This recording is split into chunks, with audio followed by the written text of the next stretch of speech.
Futebolaço, eu sou o Dieguinho. Bom, galera, tá entrando no ar aí a nossa primeira edição desta terça-feira, como sempre, com muitas informações para vocês. Antes disso, ó, dedo no like no começo do vídeo que me ajuda bastante. E quem for novo aqui no canal, já se inscreve, ativa o sininho das notificações e, claro, segue minha conta pessoal lá no Instagram, beleza? E ó, a parada é a seguinte, hoje nós temos jogos muito importantes na Libertadores e na Sul-Americana e você pode fazer suas apostas lá na 1xBet.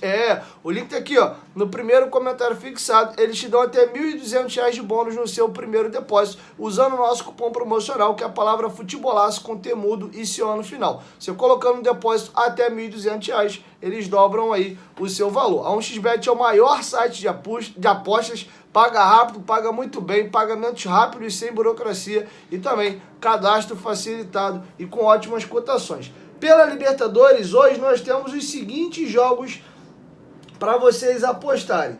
Primeiro, nós temos Atlético Paranaense e Bolívar, Internacional e River Plate e Fluminense e Argentino Júnior, tá? O jogo do Fluminense é às 7, os outros dois jogos são às 9 da noite. Outros jogos para vocês apostarem, esses válidos já pela Sul-Americana, Defensa e Justiça e Emelec, e também nós temos News Old Boys e Corinthians e Fortaleza e Libertad, tá? Já são jogos de volta, tanto das oitavas de final da Libertadores, como das oitavas de final da Sul-Americana. 1xBet, parceira do canal Futebolaço. Mas tem que fazer, ó, pelo link que tá aí no primeiro comentário fixado. Além de apostar e se divertir, vocês ajudam demais aqui o meu trabalho. Gosta do Dieguinho? Gosta do meu trabalho? Dá essa moral e faça suas apostas lá na 1xBet. Beleza? Dito isso, galera, vamos começar o vídeo falando do Medel, cara. Ontem eu falei muito sobre a melhora do PEC, a melhora do Léo Jardim, a importância do Vegete do Paulinho desde sua chegada. Comentei também que o Léo voltou a ter uma grande atuação na zaga,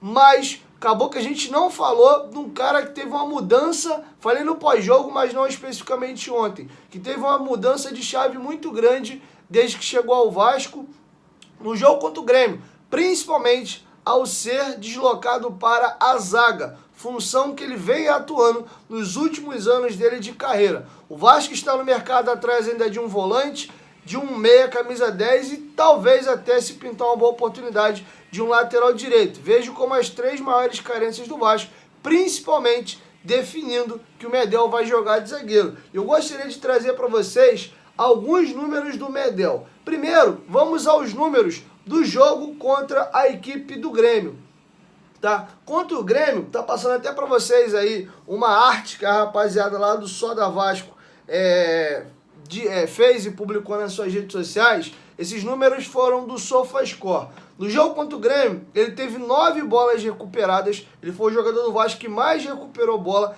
ele teve aproveitamento de 88% nos passes, ele deu 49 passes no jogo, acertou 43, ele fez 3 disputas de cabeça e ele venceu as 3 disputas, ele cortou 6 bolas, ele bloqueou 2 chutes, um inclusive o jogador do Grêmio estando de fora da área, uma bola perigosa, e ele se atira de cabeça na bola e consegue cortar. Ele fez 2 desarmes, uma interceptação, e ele tentou um drible e acertou. A nota dele no SofaScore foi 7.1, tá? E o mapa de calor dele, se você observar nessa partida, já é praticamente todo ali pelo lado direito, atuando como zagueiro pela direita. Agora vamos aos números do Medel desde que ele chegou ao Vasco. No jogo contra o Grêmio, ele completou a sua 3ª partida com a camisa do Vasco. E se vocês derem uma olhada no mapinha de calor dele, era meio que um bumba meu boi, né? Corria o campo todo, cobria tudo. Na verdade, na minha opinião, ele estava correndo para tudo quanto é lugar e correndo errado, né? Ele estava meio deslocado nesse sistema de 3 zagueiros e ele sendo esse primeiro homem à frente, dando bote lá em cima, doidado, tomando bola nas costas. Não estava tão legal não essa participação do Medel, mas já como zagueiro ele se encaixou e fez uma grande partida. Mas mesmo assim, olha os números do Medel nesses 3 jogos. Considerando aí esses 3 últimos jogos do Vasco, Atlético Paranaense, Corinthians e Grêmio, olha os números do Medel. Ele lidera praticamente todas as estatísticas do Vasco. Vamos lá. Ele tem 20 ações defensivas nesses 3 jogos. Ele é o primeiro nesse ranking, o jogador do Vasco que mais faz ações defensivas.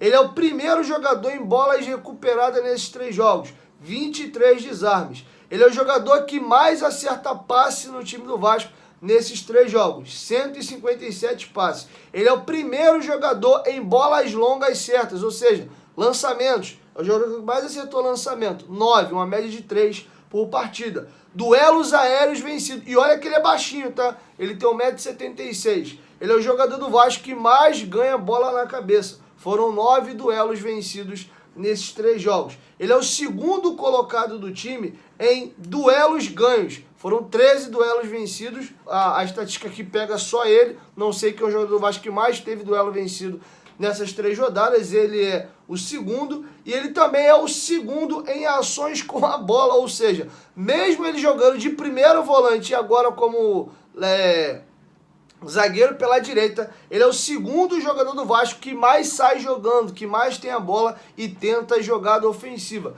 Então o Medel, recém-completados agora 36 anos de idade, é um reforço que tem já ajudado muito o Vasco. E quando chegou, eu acho que pelo menos a grande parte da torcida tem uma galera que sempre tem um pouco de pé atrás em tudo que é relacionado ao Vasco, né? Culpa do próprio Vasco também, diga-se de passagem. Mas eu acho que é um jogador que chegou aí com uma aprovação muito alta e dificilmente daria errado no Vasco. Preocupação maior é a questão física. Se ele estando bem fisicamente, e aparentemente está muito bem, não tem o que discutir da qualidade técnica, sempre foi um grande jogador. Então parabéns aí ao Medel, porque tem feito grandes jogos com a camisa do Vasco. Vamos dar agora a pincelada e falar da situação de São Januário, tá? O Vasco tinha recorrido da decisão do STJD o julgamento seria nesta quarta-feira. Porém, como o julgamento foi marcado para depois do jogo entre Vasco e Grêmio, perdeu-se o sentido e o efeito e o Vasco desistiu. Tá? Então o Vasco não vai ter mais o julgamento no STJD nesta quarta-feira, porque o Vasco tinha para cumprir de punição, ele já cumpriu 4 jogos. Para o jogo do Galo, o Vasco já pode ter público em casa. Só ainda não pode receber público em São Januário, porque o Vasco está proibido por uma ação do Ministério Público que o Vasco está tentando demover eles dessa decisão e retroceder nessa situação. E tem uma matéria muito interessante do companheiro Gilmar Ferreira, do Extra, sobre essa situação envolvendo São Januário. A matéria está bem curtinha, mas ele foi cirúrgico e eu gostaria de ler para vocês na íntegra a matéria. O título da matéria do Gilmar Ferreira é O Estranho Rigor da Justiça no Fechamento de São Januário. Decisão não tem embasamento técnico e se escora em conflito estimulado pelo exagero policial. Vamos agora à matéria do Gilmar Ferreira. Fechada ao público há quase 40 dias por uma decisão tecnicamente questionável da Justiça, o estádio de São Januário recebe a partida entre Vasco e Grêmio nesse domingo. Essa matéria foi feita no domingo, antes da bola rolar, tá? Então por isso está falando domingo. Essa matéria tem 3 dias, mas ela continua importante e eu vou trazer para vocês. Com as arquibancadas e sociais novamente vazias. No âmbito esportivo, é o 4º e último jogo da pena imposta pelo STJD, em consequência dos distúrbios ocorridos após a vitória do Goiás por 1-0 em São Januário no dia 22 de junho. Mas na Justiça Comum, a liberação segue travada. Apesar de pareceres em contrário de especialistas de segurança em estádios, pedidos da Associação de Moradores do Entorno e da aprovação do próprio policiamento de eventos esportivos. É rigor estranho com a utilização de um monumento esportivo eleito há 21 anos pelo americano Travel Channel, canal voltado ao turismo, como uma das 7 melhores do mundo para se assistir a um jogo de futebol. O estádio de São Januário e La Bombonera, em Buenos Aires, ficaram ao lado de outros 5 palcos europeus. Em 2008, foi eleito a maravilha da Zona Norte em pesquisa com cerca de 130 mil cariocas. E 2 anos mais tarde foi incluído pelo IPHAN, Instituto de Patrimônio Histórico Artístico Nacional, no roteiro de turismo cultural no bairro Imperial, que inclui o Museu Nacional, Museu de Astronomia e outras preciosidades. E aqui a matéria caminha para o final. As ruas no entorno de São Januário sempre foram apertadas. O convívio com a comunidade da Barreira do Vasco é visto como um dos mais bonitos gestos de inclusão. Os laudos da Defesa Civil são todos respeitados e as regras impostas pelo policiamento e acatadas pelo clube garantem a segurança dos torcedores. São raros os conflitos com a torcida visitante, tanto que a última ocorrência do tipo tem quase 3 décadas. Os atos isolados que ainda ocorreram são idênticos aos arredores do Newton Santos e do Maracanã, com exceção daqueles quando um ou outro policial resolve reagir às manifestações da torcida precipitadamente, tá? Então tá feita a matéria do Gilmar Ferreira, eu acho que a matéria tá brilhante. E sinceramente, cara, não dá para entender, ou até dá para entender, por que São Januário está fechado. E se vocês prestarem atenção, o Ramon Dias está batendo nessa tecla toda hora, preciso da torcida, o maior reforço da gente vai ser a torcida, ele quer muito que o estádio tenha público. Já na apresentação dele ele falou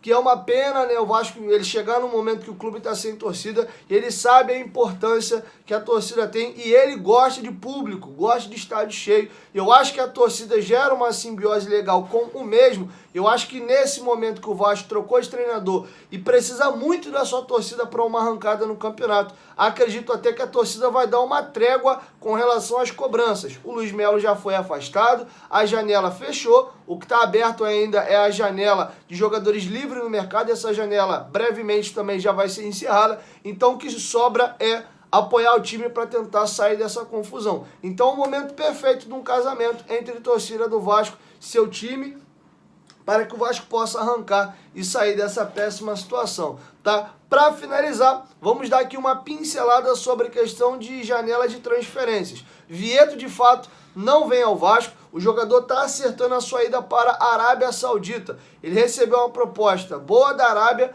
o Vasco fez uma proposta de R$1,5 milhão de reais, ele gostou da proposta, ficou balançado com a situação da invasão que a torcida do Vasco fez em suas redes sociais, mobilização do prefeito da cidade do Rio de Janeiro, a sua esposa, Paloma Hurtado, inclusive passou a seguir o prefeito Eduardo Paes no Instagram, mas o Vieto recusava a proposta dos árabes e eles aumentavam a proposta.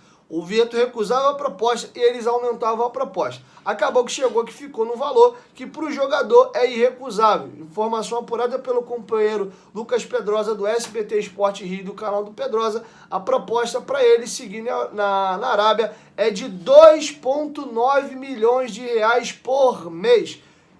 7 milhões de dólares anuais, algo em torno de 35 milhões de reais se ele fosse atuar no Brasil. É quase o dobro da proposta do Vasco, que já seria o salário mais alto, mas de longe, da história do Vasco da Gama, e ele seria no Vasco um dos jogadores mais bem pagos do futebol brasileiro. Seria pelo menos ali top 5, mas o jogador, né, com os árabes insistindo em aumentando a proposta, ele fez uma contraproposta, os árabes aceitaram os valores e também algumas exigências, e ele vai ser jogador atuando na Arábia Saudita, tá? Então o caso está encerrado. E a novidade do momento é que o Vasco tem negociações com o meia Alan Sonora, ou Sonhora, jogador que tem raízes argentinas, mas é nascido nos Estados Unidos. Ele estava atuando no Juarez do México, seu contrato expirou, ele está livre no mercado, tem 25 anos de idade. Na Argentina, atuou pelo Independiente. A informação foi dada de primeira pelo companheiro Marcos Jacobson do Detetive Vasco. Além do Vasco, o Santos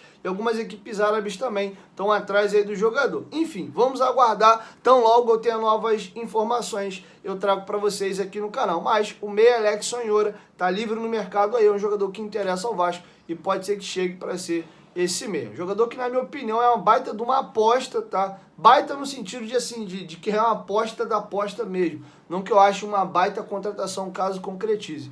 Mas, enfim, outros jogadores chegaram também desconhecidos e estão agregando e estão ajudando a equipe. Enfim, vamos ficar de olho. Então, logo sai alguma atualização sobre essa situação, eu trago para vocês aqui no canal, beleza? 1, 2, 3, futebolaço, tamo junto, família. E a qualquer momento, quem volta, nós estamos juntos. Valeu, fui!